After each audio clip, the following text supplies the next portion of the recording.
Teraz vám prečítam môj životný príbeh podľa skutočnosti, čo som v živote prežila. A myslím, že je to dôvod, prečo mi ľudia závidia. Slavu, úspechy, osvietenie. Tak tu je môj príbeh. Najprv som sa dala na modeling, keď sme vyhrali majstrovstvá sveta v hokeji. Pozvali nás na letisko privítať hokejista do klubu Life. A bola som potom na Miss Slovensko na castingu. Robila som prehliadky pre Paríž, fotenia pre album, prehliadky pre Campbell.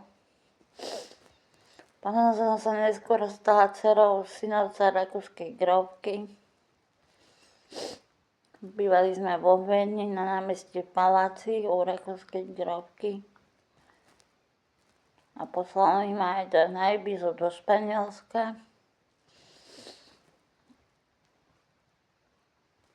Potom som vystupovala na pódiu na stage Zlatý strajko zo Strinders Academy. Potom som si spravila kurz počítačový v administratíve.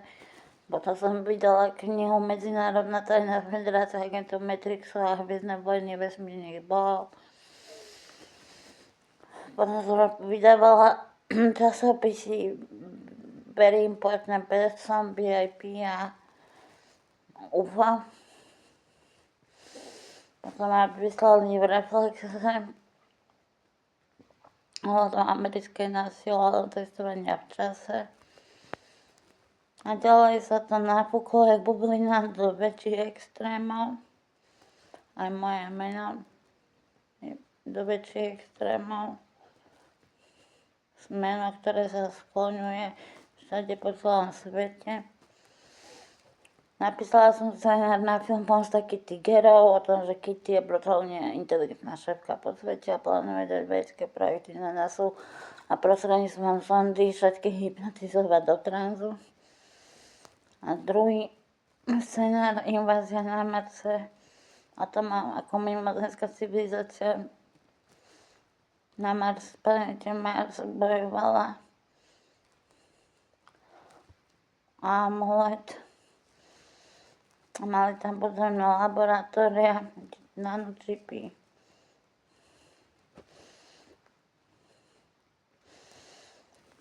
A nakoniec to vybuchlo tým, že som spravila pre Washington DC projekt o ovládnutí sveta, interkontinentálna galaxia, Enterprise, atomový vývoj Matrixu, intergalaxie, Matrix, simulovaný kód etéru, či je skutočnosť realita, alebo realita není skutočnosťou. AI technológia, nanočipy a roboti a kybernetický svet.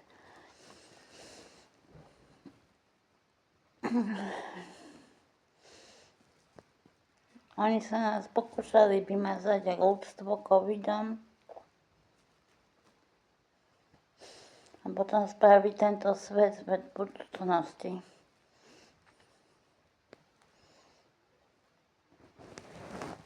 To je asi všetko, no ešte toho viac, ale